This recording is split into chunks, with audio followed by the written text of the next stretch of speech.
जय जिनेन्द्र मित्रों, मैं हूँ पूर्वी शाह और आप सब सुनने जा रहे हो पार्श्वनाथ भगवान के चरित्र संस्कार।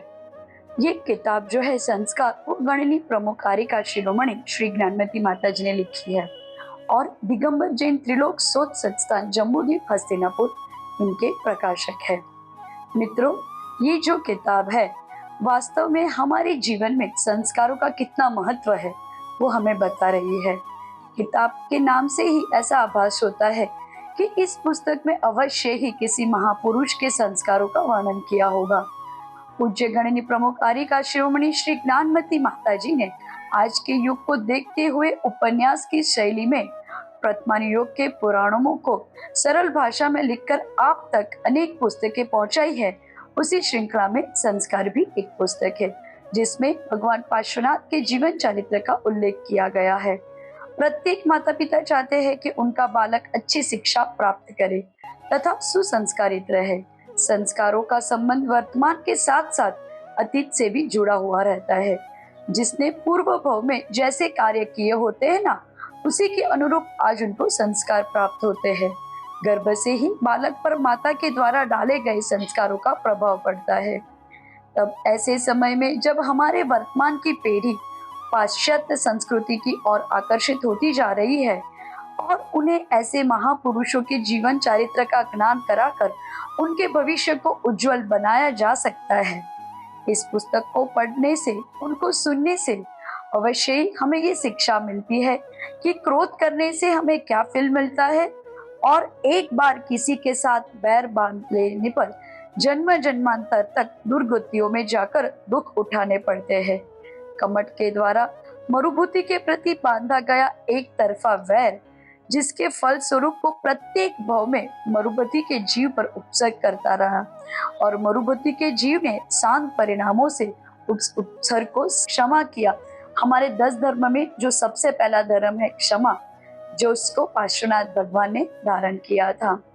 आगामी भाव में वह भगवान पार्श्वनाथ बने तो पार्श्वनाथ भगवान ने बताया कि क्रोध सदैव पाप के मार्ग को प्रशस्त करने वाला रहता है और क्रोध से कभी क्रोध को नहीं जीता जा सकता। इसीलिए हमेशा क्रोध की अग्नि को हमें क्षमा से ही शांत करना चाहिए।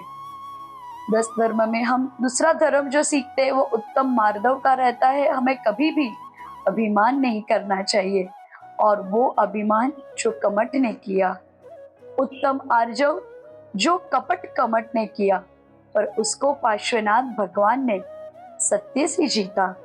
पार्श्वनाथ भगवान ने अपने सोच धर्म से जीता। पार्श्वनाथ भगवान ने कभी भी लोभ का सहारा नहीं लिया। कितने अच्छे भाव पार्श्वनाथ भगवान को मिले थे, पर फिर भी सबका त्याग करके कभी देव बने, कभी विद्याधर बने, कभी चक्रवर्ती बने, फिर भी पार्श्वनाथ भगवान ने कभी भी इस वैभव को संचित करने का लोभ नहीं किया। सदैव ही सोच धर्म का पालन किया, संयम से रहे। पार्श्वनाथ भगवान के जीव के प्रति कमट ने कितना भी उपसर्ग किया, सदैव वो संयम से रहे और उत्तम तप को प्राप्त करके उन्होंने उत्तम त्याग की महिमा बताई। तो साथ में हमें ये भी समझाया कि उत्तम आकिंचन्य धर्म को हमें अपनाना चाहिए, परिग्रह को कभी भी हमारे जीवन में नहीं लाने देना चाहिए। और उत्तम ब्रह्मचर्य पार्श्वनाथ भगवान के जीवन में से हमें इस 10 धर्म का भी नॉलेज मिलता है, उनका ज्ञान होता है। क्रोध रूपी शत्रु पर विजय प्राप्त करने वाले अपनी आत्मा को परमात्मा बना लेता है और जो खुद क्रोधी रहता है ना, वो क्रोधी अपने आप को ही भस्म कर लेता है। गणनी प्रमुख ज्ञानमती माता जी ने इस शास्त्र को, इस पुराण को, इस कथा को लिखकर हम सभी को एक बोध दिया है कि चाहे कुछ भी हो, हमें अपने आप में संयम रखना चाहिए। मित्रों, कहा जाता है ना कि जब कोई किसी का अपमान करता है तो वो सोचता है कि मैंने सामने वाले को कितना फटकार दिया, पर हकीकत यह है कि वो खुद अपने लिए ही गड्ढा खोदता है। पार्श्वनाथ भगवान के 10 भक्त से हम इस सुंदर बातों को जानेंगे। तो मित्रों, इस कथानक को आप जरूर सुनिएगा और साथ में मनन चिंतन भी जरूर कीजिएगा।